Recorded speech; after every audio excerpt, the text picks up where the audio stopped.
Welcome to Project 11.5. As you can see from the slide, the aim of this project is to get you Key Stage 5 ready in 5 weeks. And I'm going to be talking to you today about the personal project aspect of Project 11.5. As you will know from the introduction, the idea is to introduce you to 5 different elements. And today I'm going to be talking to you about the enrichment strand of the 5 areas in Project 11.5. My name is Mr. Flynn and I'm Head of Academic Enrichment, and in the sixth form I'm going to be guiding you through this idea of extending your academic studies, of showing universities that you're able to study independently and that you are curious and that you have research skills and that you are going to be a superb student at undergraduate level. So I'm going to be talking to you today about the personal project, and I'm first going to give you a very quick introduction to some of the key ideas of project-based learning, which is what this project is all going to be about. And as you can see from this diagram over here, I'm going to highlight 3 particular areas that I think are going to be vital for success in our project that we're going to do together. And the most important one is the idea of student voice and choice. This project is all going to be about you following your interests and your desires. A lot of the project will be cultivating higher level thinking skills. Things like critical analysis, things like evaluating arguments, and things like being able to show critical literacy in your research. And those are all skills that we're going to teach you in this bespoke DESC curriculum. And just before I move on to the next slide, I also want to stress as well that this is a real time for imagination and inquiry. You really can choose exactly what you want. Now, what is this project all about?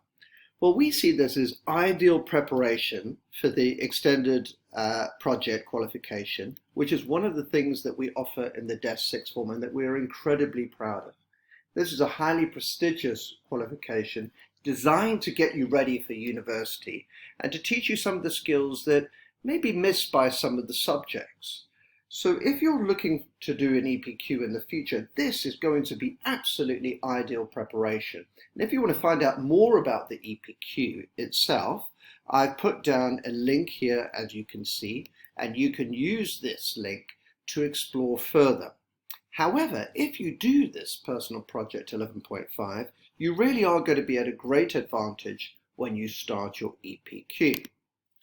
So I'm going to go through the aims of our project, of our personal project, that leads on to the EPQ. So firstly, it is about academic enjoyment and exploration. I think it's absolutely key that you all realize now, as soon as you enter the sixth form, you are beginning your path towards university study and beyond. And what universities love above all things are curious students who really have a passion for their subject and who show wider reading and knowledge beyond the curriculum. And that's why this personal project will be the beginning of your journey of showing universities that you are that kind of student. Now, as part of this project, you're going to learn some research skills. You're going to be learning academic referencing skills, and we're going to be doing quite a lot on that. We're going to show you how to structure a report. We'll, of course, be doing some ICT skills, because in this COVID time at the moment, we won't be able to hand pieces of paper to one another. We won't be able to meet in person. So we will be using a lot of conferencing software, and we'll be developing some really good IT skills. We're also going to cover presentation skills, as I'll go on to explain later. Your final product, we've decided, will be a presentation. So you'll improve your verbal skills. You will learn how to structure a very effective presentation. And I think perhaps most importantly, any project-based learning cultivates independence in the learner. You will learn to direct your own studies. You get the chance to make genuine choices. And that's what makes project-based learning so exciting. And as I say, this will prepare you for absolute top universities. And as you will see in a number of videos that go on, the EPQ is highly prized by universities. Now I'm going to show you a very quick video that comes from a course designed by the University of Bath, and in it an EPQ student, or she's now a psychology student, she talks about her experience of the EPQ. I wanted you to see this so that you can see the value of this kind of project-based study for your future studies.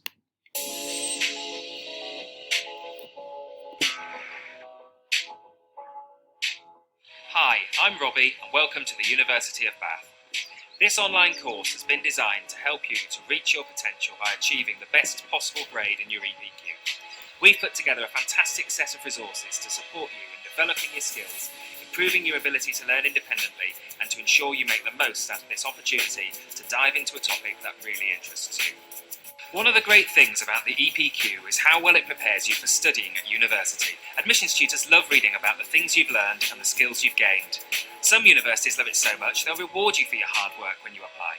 For example, here at Bath, most of our offers to prospective students like you will be reduced if you get an A star or an A grade. That's why it's so important for you to do the best you can, and we want to make sure you do. I really hope you enjoy working through this course and wish you the very best of luck for your studies. And now, over to Molly. Hi, I'm Molly. I'm a second-year psychology student at the University of Bath. During my A-levels, I undertook an extended project qualification and have found it really helpful at university. One of the aspects I enjoyed most about the EPQ was that you're free to write it on anything you want. This is quite different to any other project or assessment you have at A-level, where there are curriculums to follow. This freedom means you can write your EPQ on something you're really interested in, and that gave me the motivation to research and write it. It's also a longer piece of writing than most A-level work, so you can really write in depth on the subject. Also, not only have you written something completely different and new, but you also have done independent study. This is a really good experience to have coming into university, where learning is more independent. Being able to research and write critically on that research is fundamental to university-style writing, and so having done an EPQ really put me a step ahead of my peers. So not only does an EPQ look impressive when you apply, as Robbie mentioned, but it actually helps you in your studies when you get to university. For example, doing an EPQ was the first time I had to use referencing and write a bibliography.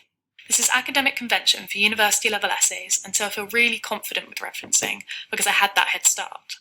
Being able to reference well and having those research skills gives me more time to work on and improve on other aspects of my assignments. So, as you can see, it is really useful to do an EPQ as you can tackle university with more confidence and be one step ahead. So I think that's a very useful video that shows how the University of Bath approach it. We won't be doing the full EPQ, but rest assured we will be covering a lot of those skills that Molly, the psychology student, mentioned there, in particular things like research and referencing. So I'm now going to move on to the idea of what can you study in our particular personal project, our project 11.5 as it's called now. Well, the good news is you can pretty much study anything you like. I've got this graphic of the world map here partly to show you that really you can go into any region. You can find anything, any subject whatsoever that can be researched. And in fact, the world map is not entirely accurate because you could go beyond the world. You could go into the solar system and even the cosmos. So you can choose any particular title as long as it is capable of being researched. And I would strongly recommend that you choose what you are curious about. Because at this stage in your studies, when your examinations, etc. are over, when your case have been cancelled, when you're getting ready for your summer holidays, etc., you want to be motivated in this project. You want to find it enjoyable and enriching. So I would choose the kind of subject you've always wanted to research but have never had the ability to do so. Okay? You're going to be able to set yourself a question, and you will set the question with the help and advice of a supervisor. And the good news is that you will get to explore the question in your own manner. So you'll go onto the internet, you can read books, you can watch documentaries. You will have a lot of agency and choice in terms of the way that you want the project to go. And one thing that I could recommend to you is the video that you just watched from the University of Bath was actually a course on the EPQ. Now, if you're a very keen student, you might want to have a look at this particular website here called FutureLearn. It offers thousands of online courses, and it's useful for two reasons. Firstly, it may give you a course on the area that you're interested in. So let's say, for instance, you're interested in space travel. If you go onto FutureLearn, there may very well be a course on space travel. The other way that you can use FutureLearn at this particular time is to actually do the online course for the EPQ. There are two of them that are offered. There's one that you've just seen from the University of Bath, and there's another one from the University of Southampton, and they are both excellent. So if you're interested, please check out FutureLearn, because it's a wonderful opportunity to engage in these online courses, and they are free unless you require a certificate. An even bigger provider of online courses is the American company Coursera, that has absolutely superb online courses. If you have a look here, these are some of the universities that participate: Virginia, Arizona State, Duke, Yale, okay, some of the best universities in the world, UCL, etc. And they have thousands of courses once again. So I strongly recommend, in preparation for sixth form, that you check out these two websites and perhaps use them as part of the research for your EPQ. Now, the EPQ usually has two different outcomes, and they are entirely different. I'm going to give you a little bit of background to that. It's not exactly what you're going to be doing, but I think it will still be very interesting to you. Most students choose to write a 5,000-word report. And this, as I say, can be on absolutely anything, from the use of VAR in football to microbiology to space travel to events in history. It really doesn't matter. And you would structure your report into chapters, and you would use academic references, and you will finish with a bibliography. Now, if you're not sure what a bibliography is, don't worry, because I'm going to be covering that in future screencasts. So that would be the first option, the written report, okay?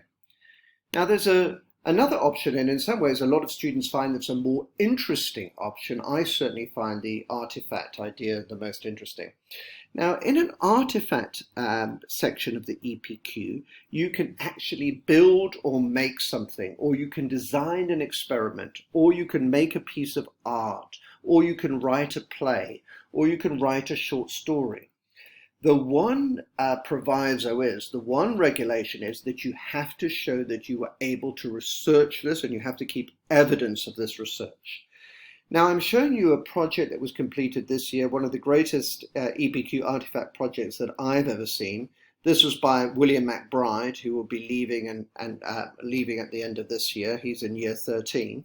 And what he did in this particular case is he bought a motorcycle. It's a Ducati S4. And you can see that it was hadn't worked for many years. It was in a terrible state. And what Will did is he meticulously rebuilt the Ducati, and he kept an extraordinary research diary, and he communicated with people all around the world, and he worked with experts here in Dubai, in Harley Davidson, for instance, and he completely restructured this whole motorcycle. I'm going to show you a quick clip of a wonderful moment when I was able to see at the end of his presentation him actually driving the motorbike.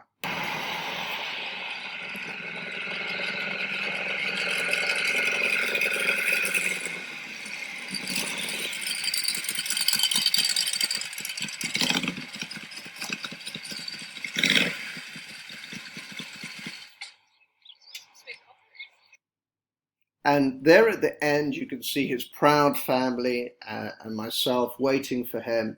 And this was an extraordinary project that took well over a year. In this case, I believe that Will spent over 300 hours in the workshop reconstructing the motorbike. So that gives you an idea in the EPQ that you can construct an artifact. And in this personal project qualification, we will also give you the choice of the artifact, but it will be slightly different. So, how are you going to be assessed? Well, the assessment in project-based learning is slightly different from normal grades, because you're not only assessed on the thing that you produce at the end, the outcome. A lot of the assessment is also based on you evidencing how you did your work and your research and keeping a diary. So this is the mark scheme that we use for EPQ, and it's also the mark scheme that we're planning to use with your supervisor this year when you do your personal project. So AO1 is managing your time and planning very carefully. AO2 is your use of resources, that you go onto the internet and you show deep reading of different sources. But you'll notice that 40% of the grade comes from this idea, which is completely different from any other subject. It's called Develop and Realize. And this is where you share with your supervisor all of your problem solving and how you took decisions critically and how you tackled problems. So in project-based learning, you tend to admit the difficulties that you have, and you can actually even get grades for them, because you have to just show how you solve these different problems. And at the end, when you review your learning and you evaluate how well you think you did, once again, you will get a grade for that. Whereas the full EPQ divides into the 5,000 word report you saw, and or the building of the artifact, we only have 5 weeks. And therefore, we've decided to have a different project outcome for you, for your project 11.5. And what we've decided is at the end of 5 weeks, in the final session, you will create a presentation of, say, 10 minutes, and you will deliver this to your supervisor. And you will structure it like you would structure a report. So you'll have an introduction saying what it is that you're arguing in this essay, what you've set out to do, what was your driving question, what was your research question. In the main body, you will show all of your evidence and your knowledge of the field. And in the conclusion, you will come out with an answer to the question that you have set yourself. And at the end of your presentation, your supervisor will ask you some questions. And that will be another opportunity for you to evidence all that you've learned during this project. Now, in the real EPQ, which you will do at the end of year 12 into year 13, we have a giant presentation evening where members of the public come to watch your presentation. Unfortunately now, in COVID-19, we're unable to do that. But we like the idea of you doing a screencast. And we want this presentation to be really good practice for the real thing. Now, I thought I'd show you a quick little promotional video that we use in the sixth form for our presentation evening. And you will see that literally we get hundreds of people come in. We get students, we get teachers, we get parents, we get friends of students who come and watch. And it is really a big deal. It's really exciting.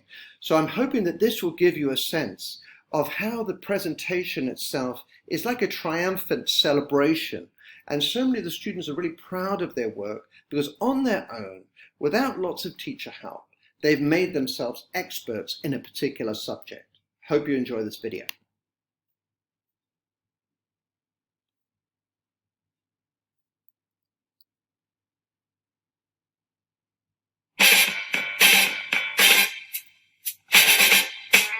Good evening. It's a very exciting evening for us in Dubai English Speaking College. It is our 3rd annual EPQ presentation. What is the EPQ? The EPQ is a 5,000 word dissertation in which students choose any particular subject of their choice. This year we have diverse subjects ranging from optogenetics to engineering products, to the use of biomimicry, to historical figures like Plato. And tonight they are going to share with you their designs, their 5,000 word report, and they're going to be answering questions to members of the public. I'm going to also got the EPQ evening tonight, and I'm really looking forward to it just because it's been so much work. We've been putting a lot of effort into it over the past year, and it's all just kind of culminating into this one evening where we get to show off our journey and what we've shown. And it'll just be the final tick in the box, able to say we've done it. And it's been a really enjoyable process. We'll almost be sad that it's over, but yeah, tonight, really looking forward to be able to show off what we know and our journey, and just be able to talk to some parents and get this thing finished. I'm so excited for tonight. All of this hard work and researching and writing has led up to this one moment for us to just show off all our knowledge and brag to everyone about how we know so much about our topic. And I'm so looking forward to just being myself up there and talking about what I'm so passionate about and what I love so much. So I hope that gave you some insight into what an exciting moment the presentation is, and it makes you realize that the outcome that we're giving you in this particular project is a genuine one, and it is something that I hope that you will enjoy and that you will be able to show off your learning and have some of the enthusiasm that you saw on the video there. Moving on now, your presentation, as I said, will be done on WebEx. But nevertheless, you have the opportunity to make it really interesting.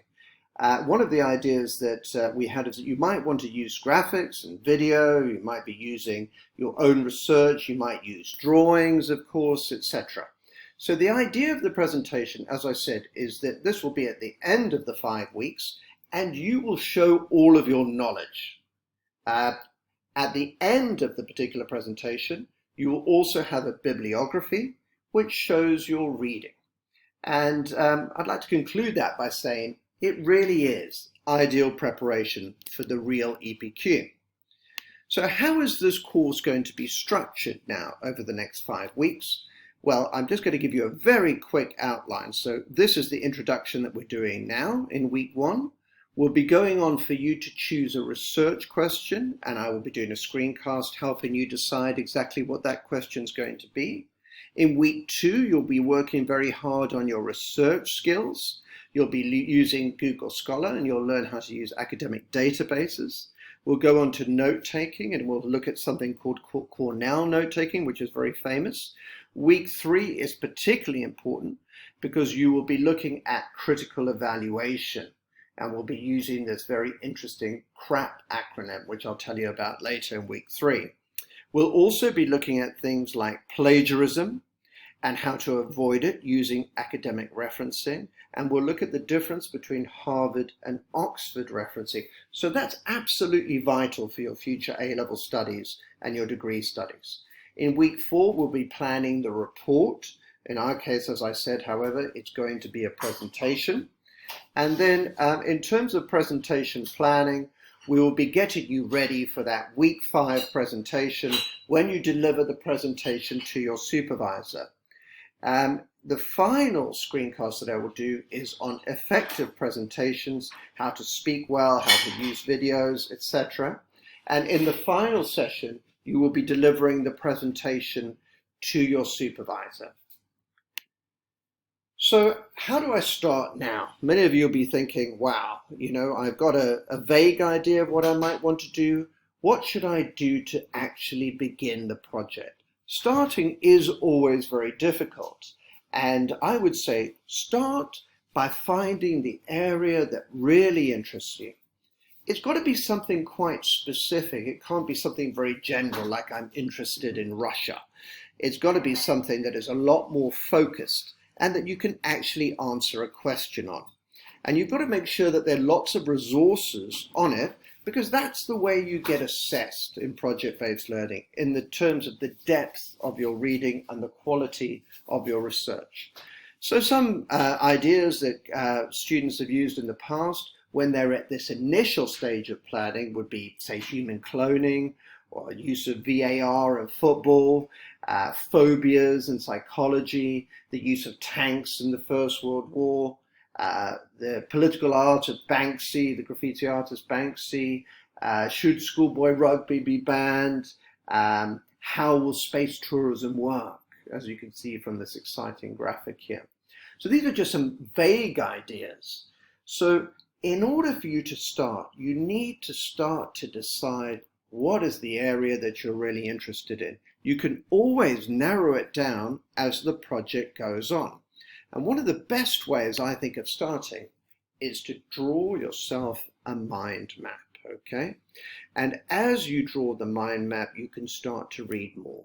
So here's an example of one on the Better Earth, the idea of reduce, recycle up here, saving energy, etc. The idea possibly of going vegetarian, saving water, etc. Okay? And here's a particularly good mind map, I think, that I was looking at earlier, which is based around cybercrime, a really interesting area. So if we look here, one of the strands of the mind maps is motives. Why do people do it? Okay. And it says here the inaccessibility to criminals, okay, accessibility to the victim, the desire to make money. So in this particular mind map, there's a real attempt to explore the topic and begin to decide what to focus on. So in terms of your first stage, even before you begin thinking about a question, I strongly recommend, and this is your first task really, to get yourself a big piece of paper or a big piece of card and to choose your topic and begin to mind map it and see all of the different strands. This process will then allow you to narrow down and to start to focus on the areas of your topic that you find the most useful. Now, in conclusion, I hope that you've enjoyed the screencast, and I hope that you're excited about this journey, because it's a journey that is beginning, and it's a journey into the sixth form for you. This project will be invaluable for your EPQ, but it will also help all of your subjects. It's going to give you a head start in your sixth form studies, so I strongly recommend you do your best in it, okay? It's also an opportunity for you to choose what you want to study and not have the teacher or the exam board decide what you want to do. If you're curious in something, now is your opportunity to learn more about it.